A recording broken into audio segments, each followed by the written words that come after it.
Okay, hello everyone. The topic we cover today is types of motivation. So while coming to this motivation, we can say it is a pulling force. Okay, pulling force towards a particular behavior. We can say for the motivation.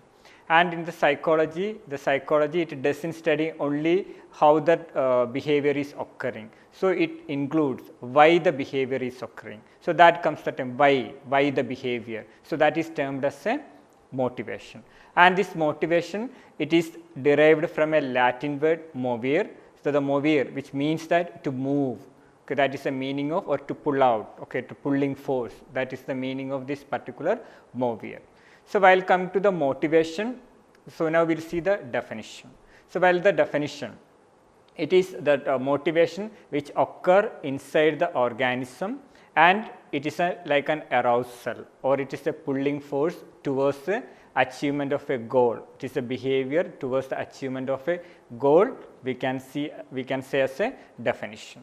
And now we will see the components of motivation. So the motivation, which includes certain components like need, drive, response and goal. And these components, it is continuously it comes, and we can say it is a motivation cycle also.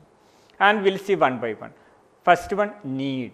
So what is a need? So need is nothing but it is a general want or desire. We can say as a need. And the next one, the drive. So drive is nothing but it is a tension, or it is an arousal which is coming from the need, we can say. And the response are nothing but the various activities we do when the drive or need comes. That is termed as a response. And the goal is nothing but the fulfillment or the achievement of the particular need. That is termed as a goal here. So in the components, it comes, there is a need, and which leads to a drive, and it comes a response, and it comes the achievement of a goal. One example, if you say, suppose by 12:30, 1 o'clock, we will feel exhausted, means morning time we had breakfast, so that energy has been utilized and we will feel exhausted. That means now we in need of lunch. By 12:30, 1 o'clock, everyone will feel that one, will feel to have something. So that is a need, the need of food. And because of that need, what happens? There are certain tension which arises, or in our inner self will feel some arousal. That is termed as a hunger. The hunger is nothing but a drive. The hunger, thirst, sleep, all these things are the tension or the arousal from our basic need, we can say. So that is a drive. So if there is a hunger drive, so usually what we'll do? So we'll be sometimes restless, or if it is exactly 1 o'clock, what may be doing, or in the office we may be searching, or we may go to the canteen, or if it's a classroom, 1 o'clock if the bell is ringing, usually the students may go for hand washing and they'll have that food. So all these things we can say the activities we do. So that is the response. So once after this response we'll have the food. So that is the attainment of goal. That means our needs has been fulfilled. So once we had the food, after that what happens? Our need has been fulfilled. So we'll forget regarding that one. Again in evening time, by 7:30, 8 o'clock, again the same process will be continuing. So there will come, it comes a need, then again the drive will come, then again it comes the response and the goal, and it is continuing as a cycle. So these are the components of motivation also, we can say. And generally if you say, there are mainly two important components for this motivation, you can say, that is the motives and drives, we can say.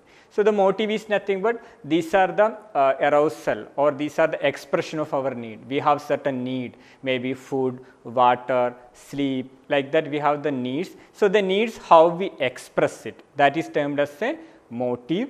And the need is nothing, the drive is nothing but the tension or arousal which comes from the need, we can say as a drive.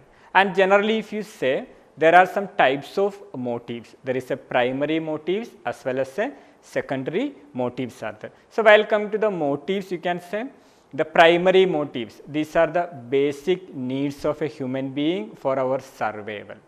That is like the need for food, hunger, then we can say the taste, then sleep, need of air, then sexual activity. All these things are termed as a primary motives. And the secondary motives, usually it is a social motive also, you can say, like the achievement, affiliation, curiosity, all these things are termed as a secondary motives. So now we'll see the motivation, what are the different types of motivation. So there are mainly two different types of motivations are there. One is intrinsic or natural motivation, and the next one is extrinsic or unnatural type of motivation. So while coming to the first one, the intrinsic or natural type of motivation, this type of motivation usually naturally occurs and the individual enjoy the activity also. The example, if you say there are some people, they enjoy doing mathematical problems, or some people will be enjoying reading the poetry or filling that Sudoku or filling that puzzle. Some people, they will enjoy that and they won't expect anything from other people, like any rewards or something they won't expect, and they will enjoy that one by themselves. That we can say as a intrinsic type or naturally occurring motivation. Naturally they will be aroused.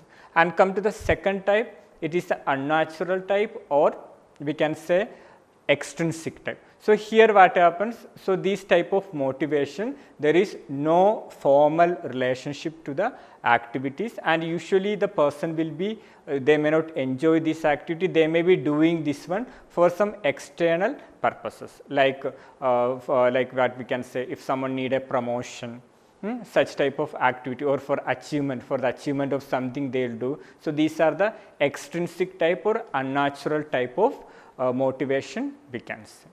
So now we have seen what is a motivation, what is a motivation cycle, types of motives and types of motivation. So that's all for today's class. This is Vishant signing off till we meet the next class.